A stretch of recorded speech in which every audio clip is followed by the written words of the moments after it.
Asha Dore with Parley Lit, and you're listening to Totally Biased Reviews. My name is Jason Ezell, and I am an academic librarian and also a queer historian. I'm originally from rural Tennessee, and which you might be able to hear from my voice, but I am now very recently living in central New York State. And I'm really excited to have my first book published. I didn't always imagine that this would be something that would happen, that I'd get the honor of writing a book like this. But the book's name is For a Spell, Sissy Collectivity and Radical Witchery in the Southeast.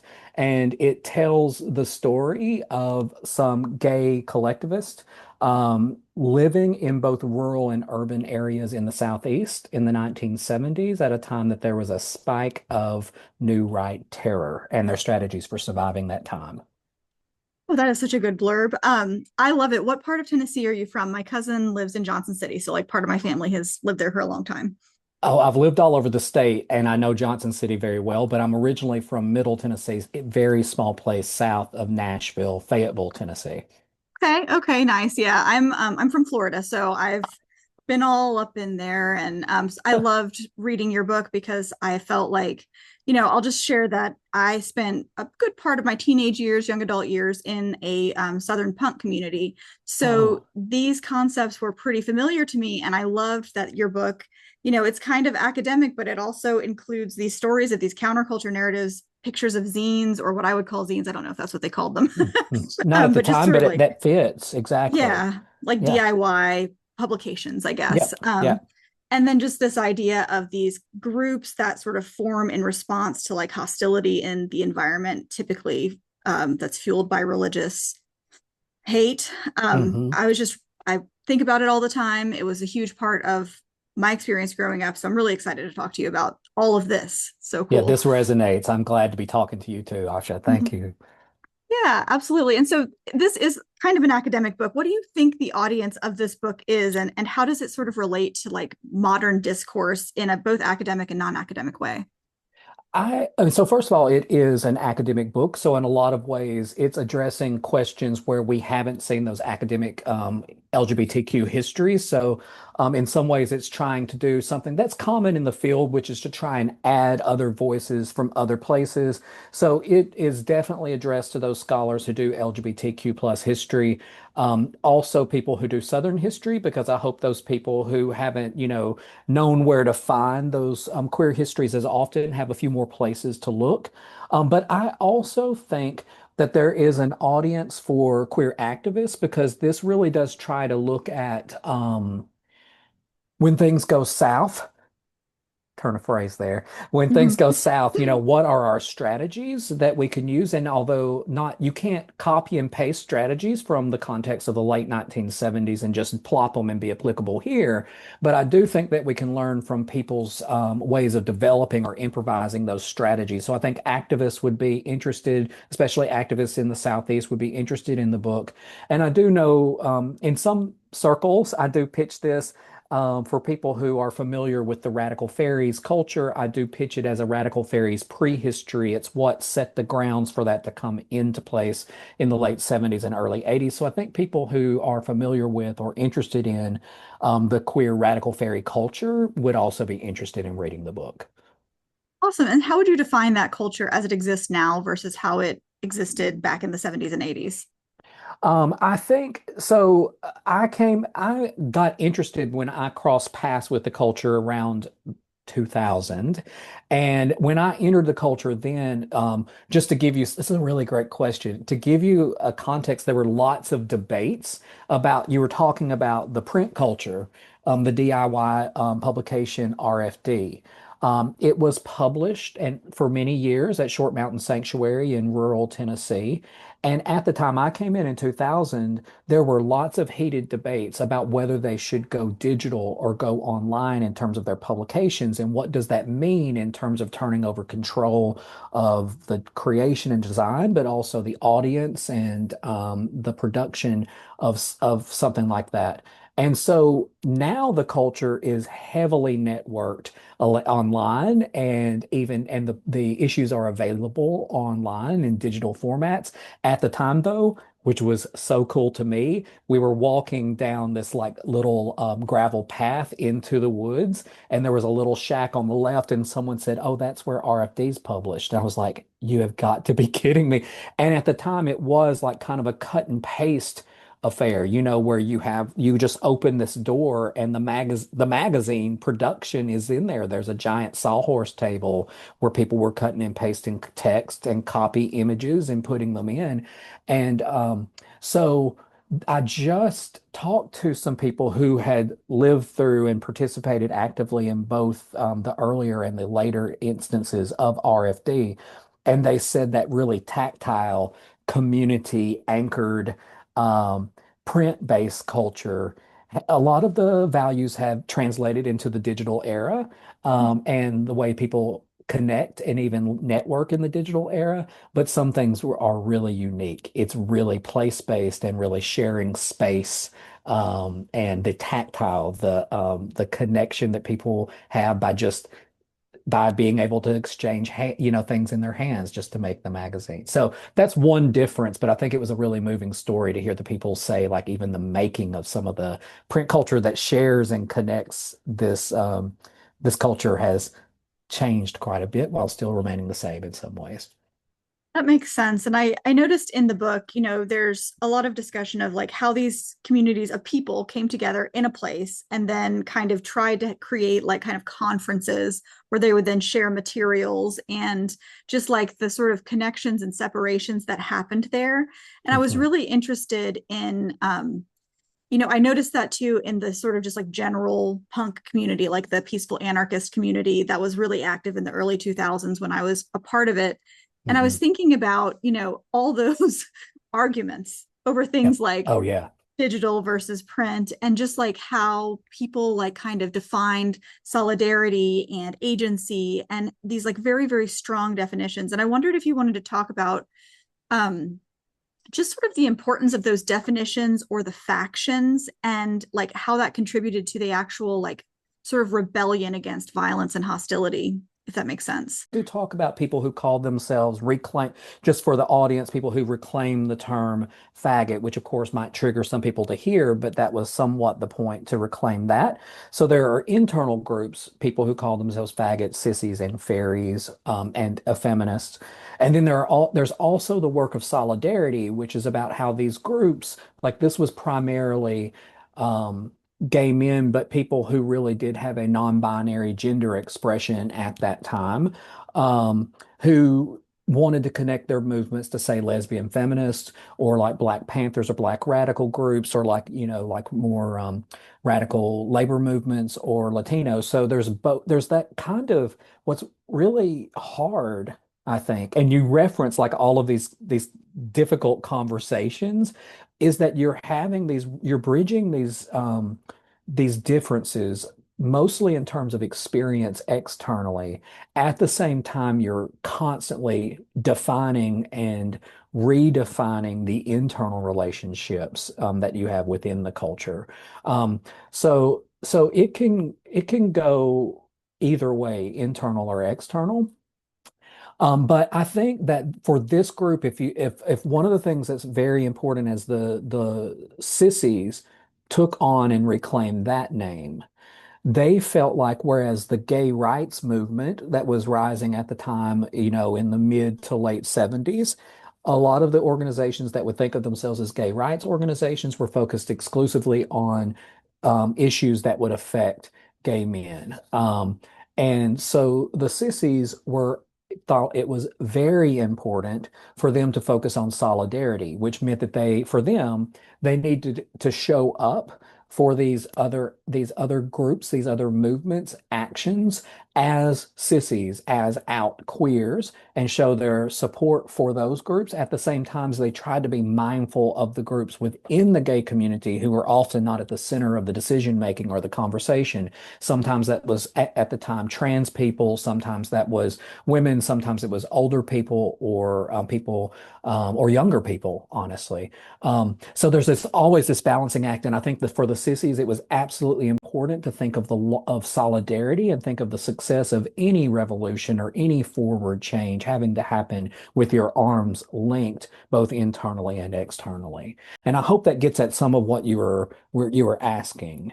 Absolutely. Yeah. I think it's so, I find it to be just so interesting. And it's, to me, these subcultures that kind of like had, heydays at different times and kind of either kind of drifted away or remained in different ways are so fascinating because I feel like even though a lot of the ideas that were really centered to these communities have made it to the mainstream Mhm. in a lot of ways, the ways of actually creating change haven't. Oh, And yeah. I'm so It's a interested great in point. how, and how small maybe that has to be. My wondering around all of this is sort of like, does it have to be small to work? Can Mm, it be, can it infiltrate this like culture at large, these ideas of linking arms and actually having solidarity and having consensus? Can that happen? Or is mhm, it a place-based thing? Is it a local thing? So your book really just made me think about all of these things mhm, that I'm thinking about all the time, especially related to gender right now, which I mhm, feel like when I was reading it, I'm like, it's history, but it's also so applicable to young people in the way that they're interacting with each other on social media around mhm, gender politics. I wonder if you have mhm. anything to say about that, or if you agree or disagree with what I'm saying. No, I think that so a lot of the questions are very, very similar, and I hope that this doesn't take it like, too much in a different direction. But what you were saying made me think about some of the things that I really find personally valuable as far as lessons about sustaining the movement. And I think some of the things that they reflected on and offered are applicable, whether it's a small decentralized kind of organization or a larger one. And I think a lot of it has to do with like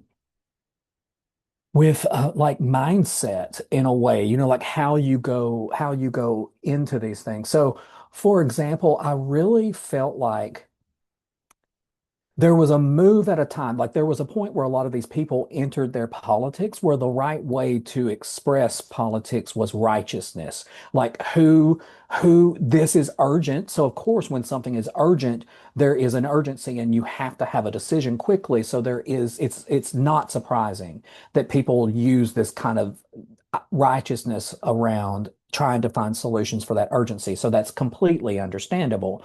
But I think that one of the things that they really pushed forward out of that experience was that maybe it's better to think of ourselves as never arriving at a rightness. We are always moving. So this is literal because this is a literally mobile culture. They only like it is place-based, but they did conceive of themselves moving from house to house and from node to node in this network, this underground.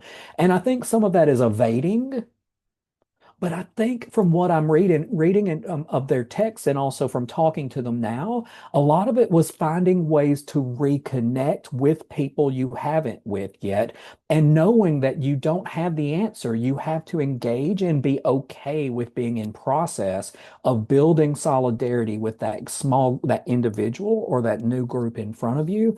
And so I think it was painful, but they arrived at a place where they let go of that righteousness and had to think like, I'm incomplete. I don't have the answers. I haven't talked to enough people. I haven't connected or listened to or heard from enough people.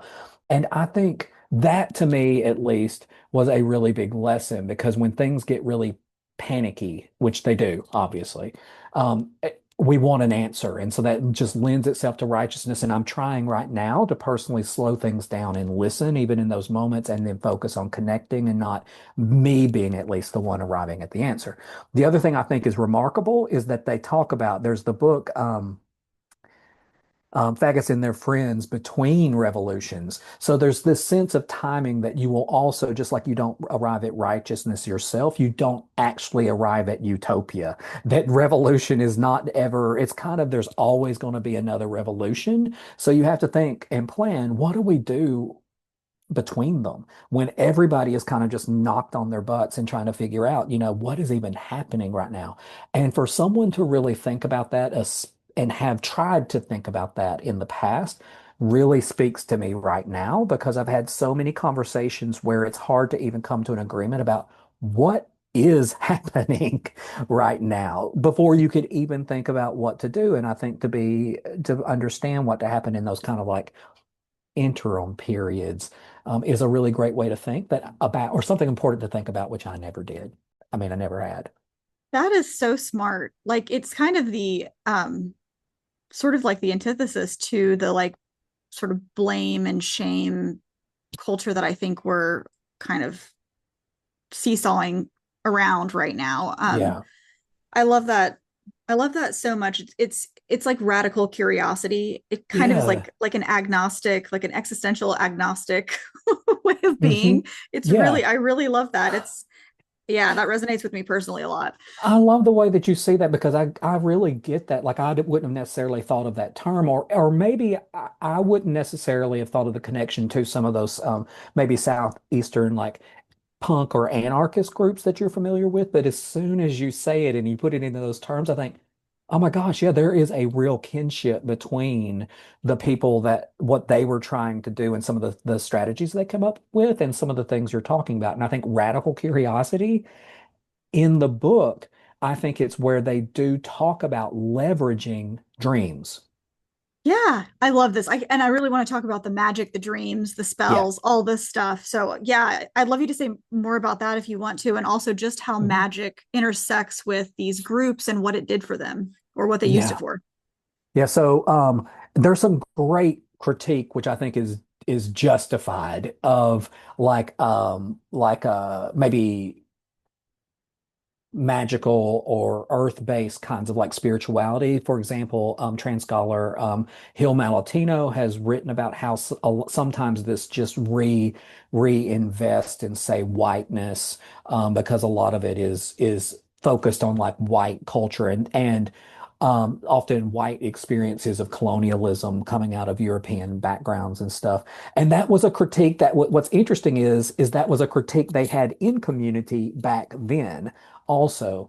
But what they were trying to differentiate was that a lot of those movements focus so much on new age self-improvement that they ignore the value of magic or spirituality for movement politics, right?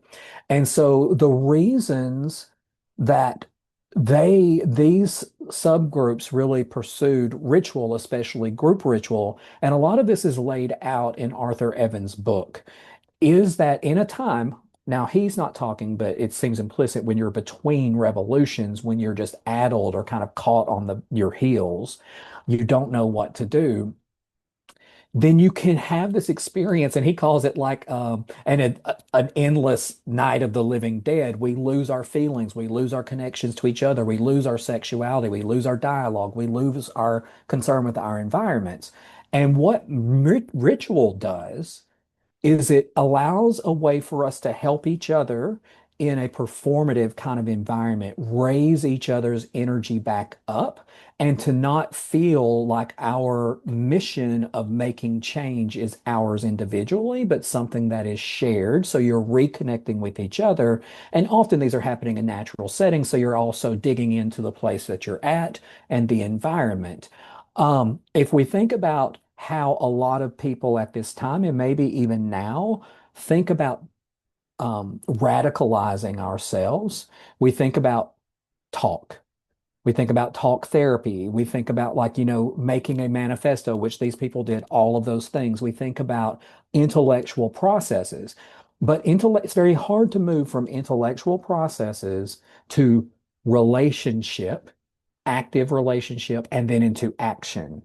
But you get closer when you admit the emotions and you raise emotions and you do literally in your rituals make connections and you act. So it's a performative way that they hope to radicalize themselves that moves a step beyond like talk therapy or encounter groups, which were very common. And also, they didn't say those were terrible. It's a way to extend that work and make it feel active and alive, like it's energizing around the politics. And it builds solidarity, hopefully, because of the people who participate, if it can be a diverse group. That is wonderful. That brings like so many things that I've been thinking about a lot together for me. And it also makes me think about how it kind of encourages accountability with these things because I often, I have had a therapist my whole life, love therapy, Me too. totally in. Yeah.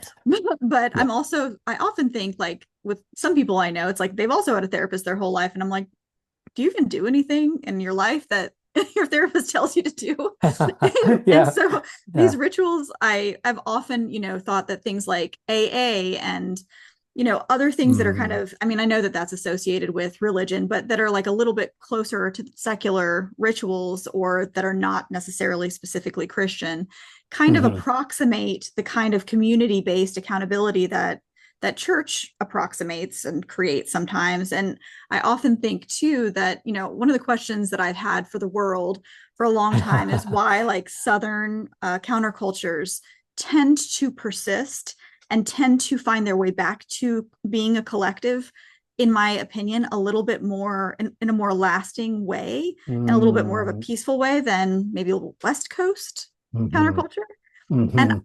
I have had this theory for the last like year that it is because we are so flooded with religion in the South that we have kind of a map for how to Mhm. come together. And we just keep trying new ways of doing it that aren't about God. Oh, see, I love that. That is a really and see one of the things I think it was very important for me to think through this book as much as I can with my perspective being who I am.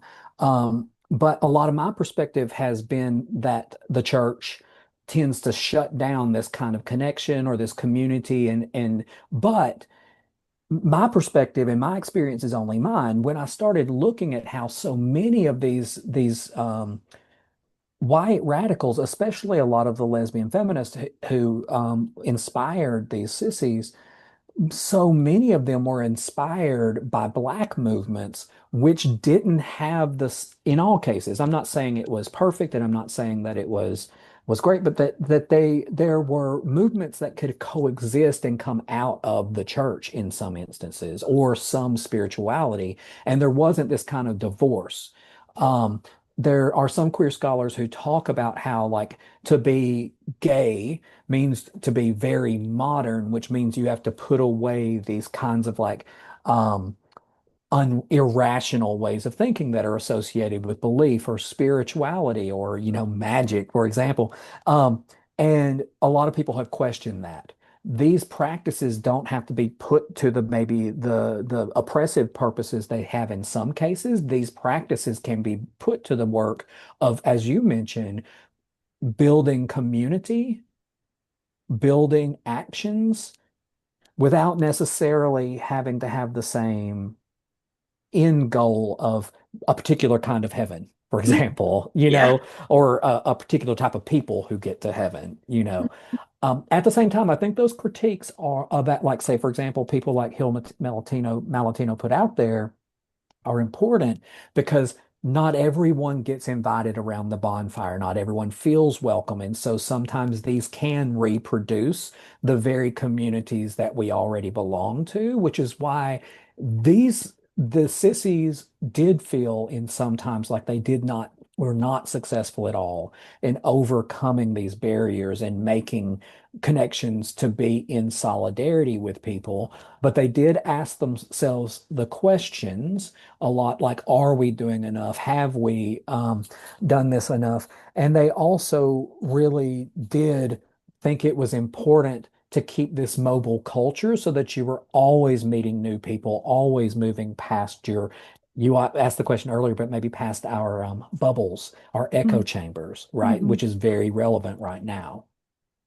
Yeah, I love that. And I love this idea. And I noticed that in the discourse and a lot of the arguments. And I remember that too from my experience of like asking yourselves these questions. And when I was reading the parts in your book about Anita Bryant, who is Oh, yeah. like the villain of the world and also one of the like a big villain in the book, I think, hmm in my hmm opinion.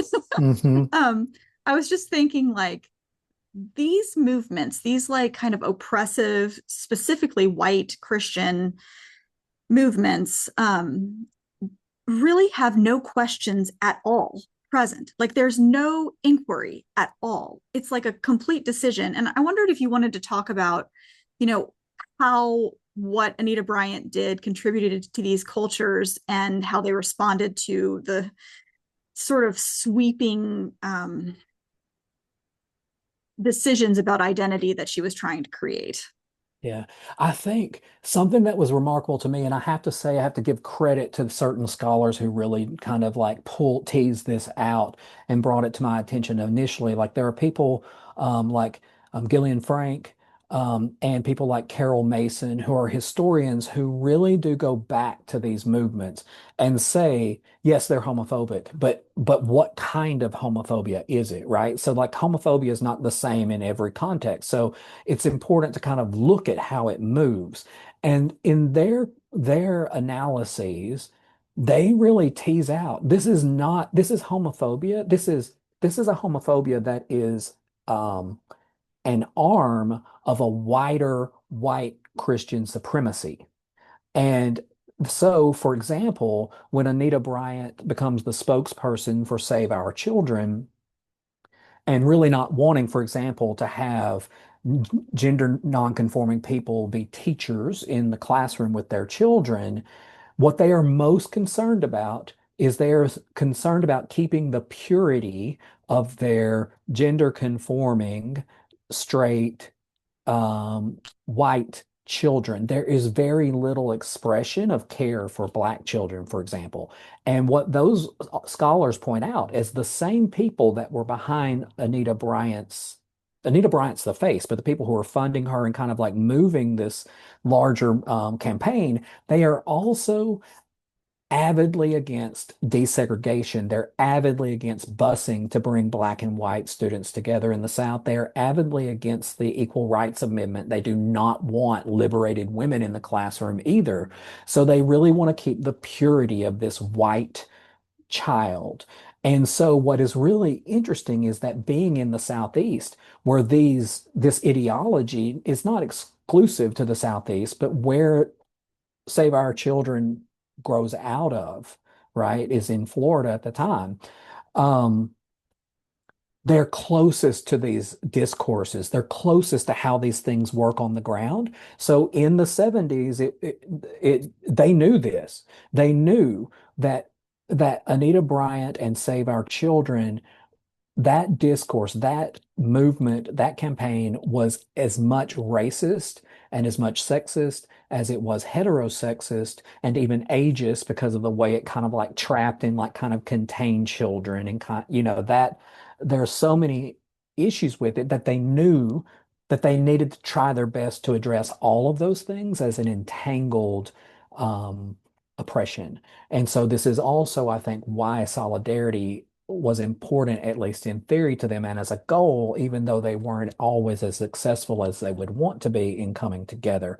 And I think that was really amazing. It was really eye-opening for me to see, for example, that after Anita Bryant's a lot of her speech making, her media appearances, and saying that she was the main thing the panic button she was hitting is that these gays and lesbians are going to recruit to kidnap our children, that Carol Mason points out it was actually in Oklahoma, the KKK who recruited white teenagers to physically attack, yes, gays and lesbians in their establishments, but to continue attacking Black folks in that area too. So the recruiting that they were blaming others of was actually what was happening within this white Christian culture, right? So it's really interesting to see there's that nuance of how that worked at that time among the activists in the area. Yeah, it's amazing how like they have the same playbook forever. like, they're always like, oh, Oh we yeah. we do this weird stuff with kids, so we're gonna make it all about saving the kids. Hmm. At this Hmm. point, anytime they say anything about the children, like saving the children, I'm like, well, what are you doing now? What Yeah, are you up right. to this time? Yeah. Yeah. It's And which children are you saving? Like so I mean, where is the evidence of saving the children? I mean, it's also helpful to remember for me, I hadn't put it on the timeline that this is early 70s is when Roe versus Wade.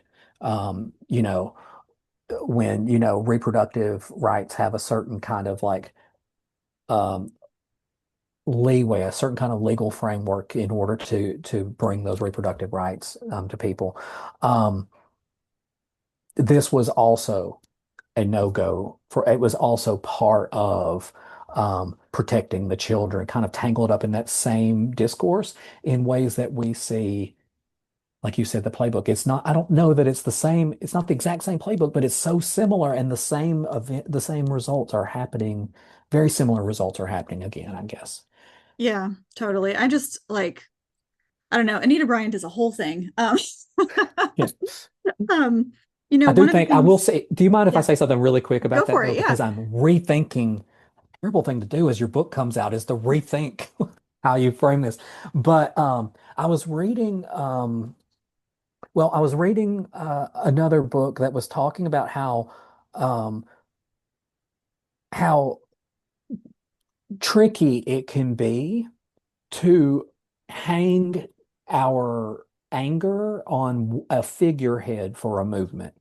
And in that particular case, they were talking about J. Edgar Hoover, that J. Edgar Hoover wasn't always active in the same ways um, in like the witch trials or the witch hunts against communists and queer people in the mid last century. It was other people behind the scenes that hid behind his figure that got all the attention that were still able to do things after he was out of the picture because everybody put their focus on him. As I look back at the book, you're absolutely right. I know this, and I had a conversation about it recently. I have Anita Bryant as a kind of villain. It's very clear she is the figurehead of this movement, but it's also clear that there are so many other actors and players, and she, in some ways, there is the argument that she is used by those movements in some ways as that figurehead and is not as always as in control of that ship as some of the other people are who can do a lot more by being hidden behind the scenes. She takes it all on the face in a way because, literally because of the pie that she got pied with. But then the oppression is actually part of a very complex and let more faceless system. And I think as I look back at the book, I think I don't know that I did that as well as or explained that as well as I would like. I think maybe I did a little bit of villain making around Anita Bryant. So not Yeah. that I feel terrible about that, but it's just that it needs some nuance. That's totally valid. And I often think about that now with current politics, like when people are really angry at a particular person or group of people. I'm often just thinking, but like, yeah, like, are you as mad at like the person who's like enacting these philosophies in their life, but seems like a nice, decent person in your workplace or whatever? And I mean, I'm just often because I come from like a punk community, so I'm always thinking about the stakeholders in like a particular moment. Mm-hmm. And the Mm. figureheads are you know, awful. And yeah, I get it. But like, I They do that also, work. yeah, they do that work and they take a lot of our energy that we could be using, I think, sometimes in our real lives, in our present moments. That's such a great way of putting it because I think that really says very neatly, I think, what happens. It's like a lifting of energy and displacing it, and then it leaves little left over to really have those responses like you were talking about, like the person who signs the piece of paper.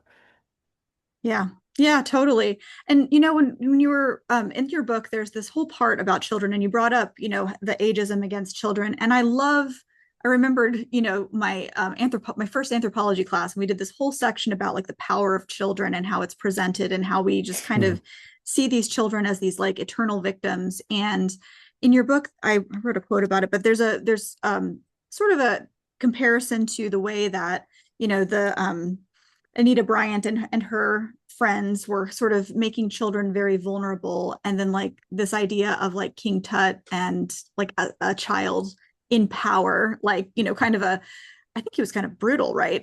Mhm. Yeah, yeah, you right. know, and I Yeah, wondered if not you wanted to speak to vulnerable that. exactly. Yeah. Yeah. And like the connections between that and the queer cultures that you were describing. Would you like to talk about that at all?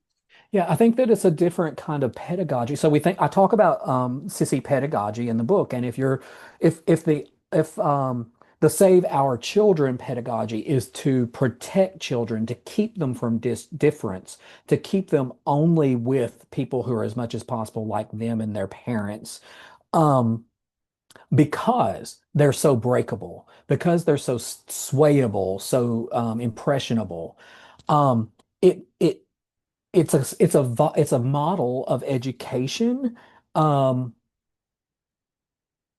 that almost perpetuates that vulnerability. Like what you learn is to be scared. What you learn is to have no skills for talking across difference. What you learn is to quash your curiosity, your sexuality, your gender expression, and even like your cross-racial kinds of like, connections. That's what you learn out of that kind of pedagogy. So what does it look like? And the sissies, um, I believe really wanted to imagine what it was like would be like to imagine an education that was predicated on wonder about across difference into the future, out of the present, um, across genders, and how that is a pedagogy of bravery. That's a pedagogy of strength. What you're doing is you're ultimately empowering the child and making and preparing them for adulthood. Whereas an education around vulnerability and protection keeps them breakable. There's no point in that pedagogy where you're really thinking about how do I stage this person's capacity to navigate difference, a world that is bigger than their block or their house. Um, and I really like now you're making me think too, like this is where like magic comes in again because it's about like having the sense of wonder about what's different, about not knowing how things happen necessarily and not having it, always explainable to be able to enjoy the adventure of what might happen, right? If you take those steps beyond your front door, your in group, your bubble. And I think that's to me, I don't know, I find that really inspiring. When I look back to my childhood, those were the moments that I really felt like I grew, the ones that I remember and then still grow from, right? So Mhm. that really resonates to me with me out of my own experience. Yeah, I bet. Me too. I often think about how, wonder and curiosity are kind of in the same field as like whimsy, and especially with like magic and these kind of rituals that are basically just not Christian rituals, Hmm. are Hmm. presented in Hmm. this like whimsical way. But I've always also experienced, I'm from Florida, so like everything that is whimsical about Florida is also dangerous. And Hmm. Hmm. it's like you can go hang out with like a whole bunch of manatees, and there's probably going to be like a deadly snake Yeah. going to be nearby at some point, like within an hour. You're going to see a deadly snake, and then Yeah. and it might come toward you. And so it's just like I've always felt like you have to have a level of curiosity and courage like inside of that to even like inhabit those Hmm. spaces and actually experience wonder, Hmm. which is Hmm. not something that I ever hear anyone talking about except for in like punk communities in queer culture. And I've often felt like these things are intrinsically connected, just maybe just because in Florida they're so intrinsically connected because Hmm. the punk kids started, like punk started in the city where I'm from because of queer people, like, and there's like always like a big protest whenever they would have pride, because there's a couple of Pentecostal churches. And so this like, collision was where punk came from there. Um, Hmm. so that's my framing for that. But still, like, I feel like all of it is just like, it's courage and whimsy at the same time. Even in those protests, we had people who were like very angry with actual Bibles in their hands, like trying to run over queer people as they like went to parties and bars for pride. And then the punk kids decided to dress like rainbows and carry around rainbow, dick posters and Yeah. Yeah. and just be silly and glittery. And but it was super unsafe too. Well, that's making me think about so many things. Like now, when people are resisting ICE, they're showing up in these really kinds of like, these costumes that obscure who they are, but also communicate non-threat, like kind of like humor and playfulness, right? And so what do you do? How filmable is that moment of throwing like, a whimsical fairy or, like, I don't know, like happy pig or whatever to the Yeah. ground, Um, so there's that echoing strategy there too, to the punk movement that you're talking about. Also, what you're making me think, which I hope I don't mess this up, but one of the queer theorists who I really have long loved, but really do use in the book is Munoz. and he talks about cruising utopia, but he's from Florida. He's from Southern Florida. And a lot of what I take from his book is a lot of the things that seem to be operative in his culture, and a lot about what you're talking about is how there's such a thing as, and I think now we might call it critical hope, but he talks about hope, and he doesn't talk about it in a mamby-pamby kind of way. I mean, we understand like the risks that are involved, and we understand that it has to be erected, it has to be raised and somewhat constructed until it can fly, right? And it just makes me think, oh, so because I love places and what they say culturally, now you're making me so fascinated about Florida. Like, like what does it in some way produce that combination of kind of like bravery and whimsy, like you're talking about? That's Oh, like I'm all up in that right now because that's sort of my like my the thesis of my book is all about just like what Florida is and what it does and how it can turn you into a good person, not just a yeah. criminal. I love that. I'm really curious about that because I love about the regional or like local culture and what it affords. I think that's really exciting. Yeah, yeah, totally. But anyway, this is so great. And I feel like I've already like learned so much more than I learned from reading your book just by talking to you about it. Is there anything else you want to say about it, or the press or the publishing process? Yeah, I'm really thankful to North Carolina Press for really seeing the book. I will say, like an echo of what you're working on your own book. I was really excited. In a couple of ways. North Carolina Press, as I understand it, was interested in the book mostly because they have a commitment to books that see the South in ways that we don't get to see the South. Like it unveils these different kinds of cultures and places and dynamics.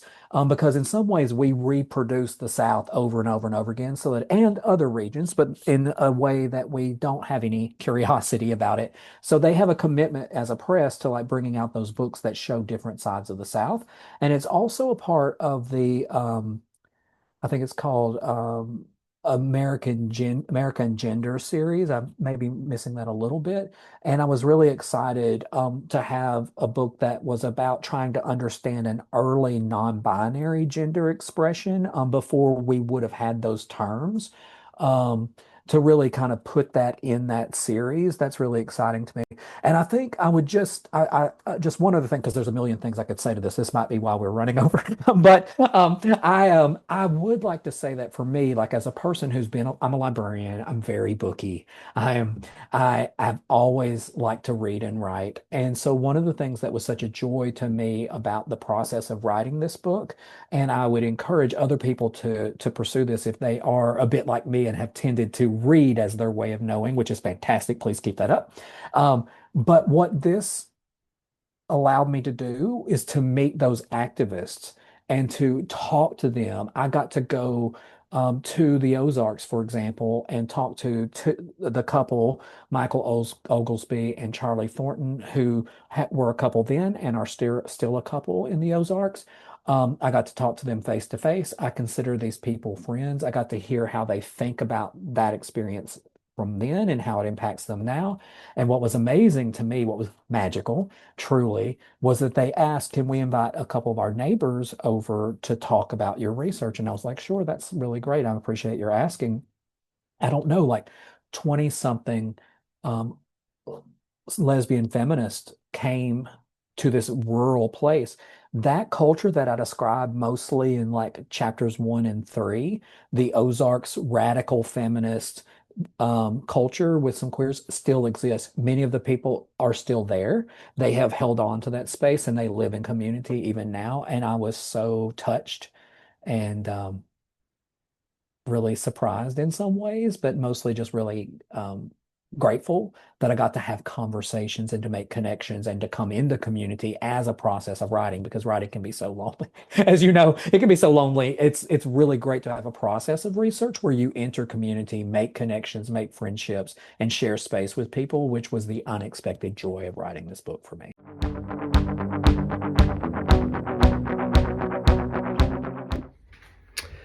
Hello, my name is Jason Ezell, and I am reading a section of my new book called For a Spell, Sissie Collectivism and Radical Witchery in the Southeast. I want to read the beginning of chapter 7, which I think gives an idea of what some of these queer Southern activists were up against in the time described in the book. So, this is the beginning of chapter 7. 1977 and 1978 were terrifying years. We forget this when we remember Anita Bryant and Save Our Children through the lens of gay rights alone. We forget Robert Hillsborough's murder. We forget the activist suicides in Miami and New Orleans. We forget the emboldened violent homophobia of white Christian supremacists in Oklahoma and Arkansas. We forget how Save Our Children's rabid child protectionism was also racist and sexist and ageist, entangled with anti-desegregation and anti-ERA entrenchments. We forget that these aggressive exclusions overlapped with a time when women of color, like Georgia's Desi Woods, were put on trial for killing their would-be rapists, and when black children, like Gary Tyler, served prison sentences for white supremacists' segregationist violence. Even if Bryant was increasingly belittled by floods of gay protesters at her poorly attended events, Briggs borrowed her Save Our Children playbook for a homophobic California child protectionist measure, and when his Proposition 6 was defeated, Harvey Milk, the gay figurehead of his defeat, was killed. And the whole country watched this on national news. The Louisiana Sissies in Struggle and other running water gay liberationists were devastated. Their momentum stalled for a season of grief during that winter of 1978.